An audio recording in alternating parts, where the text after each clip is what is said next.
사랑하는 성도 여러분, 2월 24일 토요일 아침입니다. 하나님의 은혜와 평강이 함께하기를 축복합니다. 좋아요, 구독 꼭 눌러주세요. 우리 천마 성도 큐티하는 그날까지 함께 달려가도록 하겠습니다.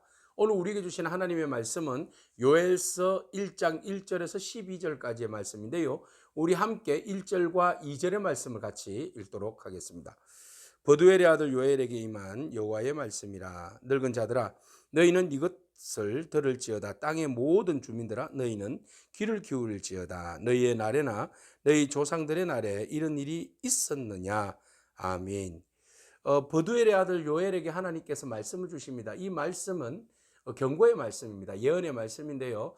이 말씀을 듣고 회개하고 깨달아서 앞으로 일어날 재앙에 대하여서 미리 준비하라는 말씀입니다. 하나님의 말씀이 우리에게 임하는 것은, 예언의 말씀이 임하는 것은 그 예언대로 말씀이 성취될 것이니 미리 그것을 준비하고 깨달아서 회개하고 겸손히 그 뜻을 헤아려서 우리에게 올 재앙들을 막으라, 이런 의미가 있겠습니다. 그래서 하나님께서 요엘을 통하여서 이스라엘 백성들이 저지른 그런 삶의 죄악으로 인하여서 하나님이 어떤 심판을 보내줄 것인가를 이제 말씀하시는데요. 먼저 누구에게? 네, 장로들에게, 나이 든 사람들에게, 그리고 여기 있는 주민들에게 말씀을 전하는데요. 중요한 것은 바로 말씀을 듣는 마음의 태도입니다. 자, 이것을 너희가 들어야 되죠.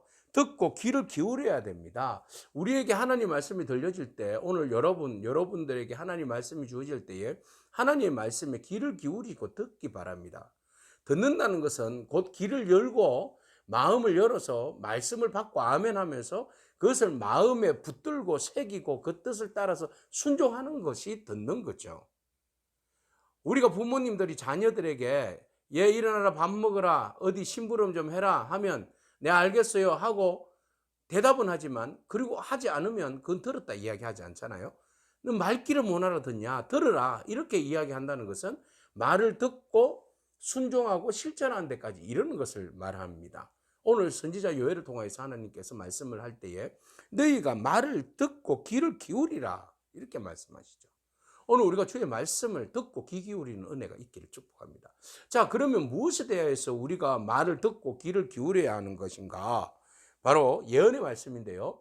이 말씀은 또한 너희가 듣고 귀를 기울일 뿐만 아니라 이 말씀은 누구에게? 자녀는 자녀에게, 또 그 자녀에게, 또 그 후세에게, 다음 세대에게 계속 대를 이어서 그 말씀을 전가하고 전해야 한다는 것이죠. 오늘 우리에게 주신 하나님의 말씀은 나만 듣고 끝나는 것이 아니라 나도 듣고 그 말을 듣고 순종하고, 그리고 우리의 다음 세대들도 말씀을 듣고 순종하게 하는 데까지 이르게 해야 한다는 겁니다. 대를 이어서 하나님 말씀에 순종해야 한다는 거죠. 그래서 요엘은 이 말씀은 너무 중요하니까 이 말씀은 너만 듣고 귀 기울이는 것이 아니라 너의 다음 세대들도 반드시 듣고 귀 기울여야 한다고 말하고 있습니다. 자, 그 말씀은 무엇입니까? 바로 예언의 말씀인데요. 바로 메뚜기 대재앙입니다. 자, 팥종이가 남긴 것을 메뚜기가 먹고 메뚜기가 남긴 것을 너치가 먹고 너치가 남긴 것을 황충이 먹어도다. 큰일 났네요. 큰일 났어요. 이때까지 하나님 주시는 소산으로 인하여서 밭에 오곡백과가 풍성한데 그것이 메뚜기 떼가 날라와서 다 깔아먹었다는 겁니다. 여기에서 메뚜기와 너치와 황충, 팥중이, 이 모든 것들은 다 메뚜기 종류죠. 메뚜기 하나를 이야기한다는 사람도 있고 메뚜기 종류를 이야기한다는 사람도 있는데 그것은 초토화되어 버리는 그런 과정을 이야기하는 겁니다. 메뚜기가 한 번 깔아먹은 것도 중요한데 네 차례에 의해서 깔아먹었다는 것은 완전히 씨를 말렸다는 거죠. 그러니까 축복의 소산들이, 모든 것들이 다 그냥 완전히 초토화되어 버린 그런 재앙을 이야기하는 겁니다. 이 재앙이 얼마나 심한지 메뚜기 떼들이 한번 앉았다가 일어나면 모든 건 끝나버리죠. 자, 우리가 뭘 생각할 수 있습니까? 애굽에 내렸던 10가지 재앙 중에 메뚜기 재앙이죠. 애굽 전역에 임하였던 메뚜기 떼들의 습격으로 인하여서 모든 것들을 다 깔아버리고 깔아먹어버리는 그런 초토화되어 버린 그 재앙들을 우리가 떠올릴 수 있습니다. 이번에는 애굽에 내린 재앙이 아니라 유다 땅에 임하는 재앙을 이야기하는 거죠. 이 재앙이 피해가면 얼마나 좋겠습니까? 그런데 앞으로 이 재앙이 올 것이라는 거죠. 오면 어떻게 되는 거죠? 모든 곡식과 일구어 놓은 산업들이 다 초토화되어 버리고 다 없어져 버린다는 그런 의미를 말하고 있습니다. 자, 그러므로 그 모든 것들로 인하여서 너희가 이 그토록 쌓아 올렸던 하나님께서 주신 것들에 대한 축복이 한순간에 날아가 버리는데 결국 어떻게 되는 겁니까? 잔칫날은 끝난다는 것이죠. 너희가 그토록 신나게 축제를 부리면서 하나님 주신 것들로 인하여서 너희가 기뻐하며 먹고 마시고 그것으로 취했는데 그 모든 잔치는 이제 끝났다라는 거죠. 주신 것들에 대해서 감사하지 못하고 주신 것들에 대하여서 오히려 더 욕심과 방탕으로 또 더 큰 축복을 바라보면서 하나님께 의지하지 아니하고 이방 신들에게 숭배하며 나아가는 그 잘못된 행위로 인하여서 하나님께서 그들에게 불순종하는 그들, 하나님을 넘어선 우상 숭배하는 그들에게 하나님은 재앙을 주시겠다는 거죠.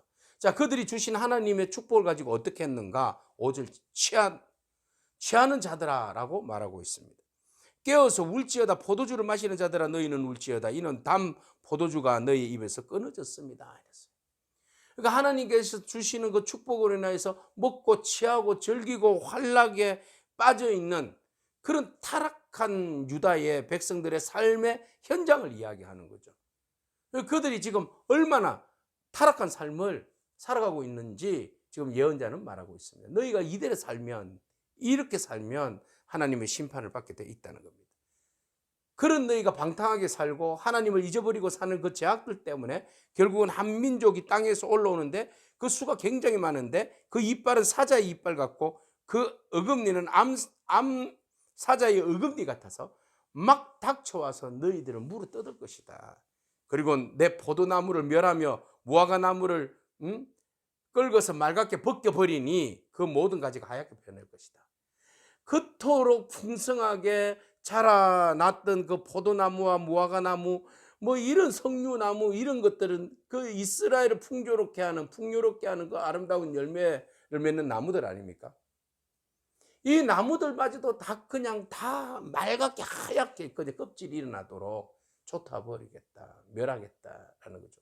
메뚜기 떼가 섞여갈 것이고 적들이 올라와서 막 궁준이 이리떼처럼 사자떼처럼 막 이스라엘 삼킬 것이고 그들에게 있는 모든 조언의 풀과 나무의 열매들은 그냥 황폐시켜 버릴 것이다. 이렇게 말씀하십니다. 그래서 사람들이 애통하고 우는데 처녀가 어렸을 때 약혼한 남자로 말미암아 굵은 배를 동일 것이고 애곡할 것이다. 그 모든 것들이 다 그냥 깔아먹고 없기 때문에 소제와 전제를 드렸던 성전 예배가 끊어지게 될 것이고 여호와께 수종드는 제사장은 슬퍼할 것이다. 드릴 것이 있어야죠. 소제제를 드릴 것이 있어야죠. 짐승이 있어야죠. 예? 풀이 없는데 무슨 소가 있고 짐승이 있겠습니까? 모든 것은 다 근원적인 풀이 없으면 다 끊겨버리고 다 죽는 거 아니겠어요? 그러면 하나님 앞에 드려지는 예배마저도 다 그냥 문 닫는 거죠. 밭이 황무하고 토지가 마르니 곡식이 떨어져서 쇠포도주가 마르고 기름도 다 하였다.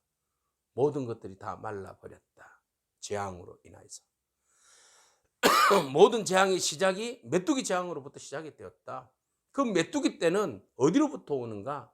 내 하나님의 심판의 도구로 보낸 심판의 도구다. 그렇죠? 예. 그 결과로 인하여서 이런 모든 것들이 풍족했던 것들이 잔치가 끝나고 재앙의 시작이 될 텐데 이 앞으로 일어날 일들에 대해서 너희가 알고 깨달으라는 겁니다. 그래서 농부들아 너희는 부끄러워할지어다. 포도원을 가꾸는 자들이 곡할지어다. 이는 밀과 보리 때문이라. 밭의 소산이 다 없어졌음이로다. 포도나무가 시들었고 무화과나무가 말랐고 석류나무와 대추나무가 사과나무가 밭의 모든 나무가 다 시들었다. 이러므로 사람의 즐거움이 말랐다. 풍요로울 때 하나님의 은혜가 우리에게 임할 때 감사하라는 겁니다.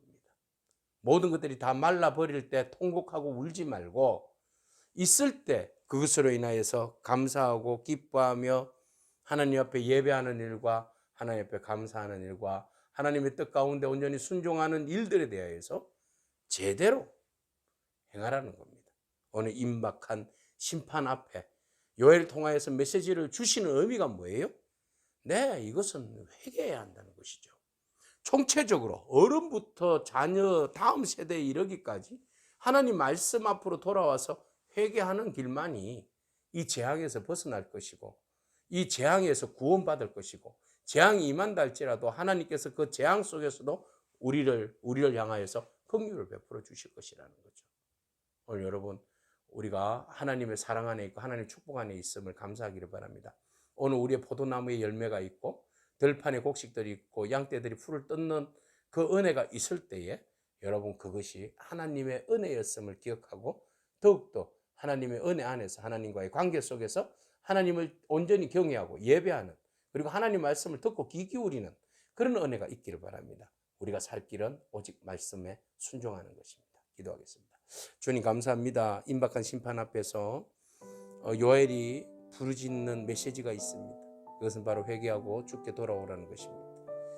모든 것들이 초토화되어지고 다 말라 비틀어지고 다 깔아 먹어버리고 다 무너져 버리고 난 다음에 우리가 땅을 치고 후회해봤자 아무런 소용이 없음을 우리는 잘 알고 있습니다. 하나님, 모든 것들이 사라지기 전에 오늘 우리의 잔치의 풍족함으로 인하여서 교만하지 않고 오만하지 않고 타락하지 아니하고 우상 숭배하지 아니하며 오직 신실함으로 주신 은혜에 감사하며 하나님의 뜻을 헤아려 믿음으로 고백하며 나아가는 저희들의 삶이 되어질 수 있도록 하나님 축복하여 주시옵소서. 예수님의 귀하신 이름으로 기도합니다. 아멘. 오늘도 믿음으로 승리하길 축복합니다. 아멘.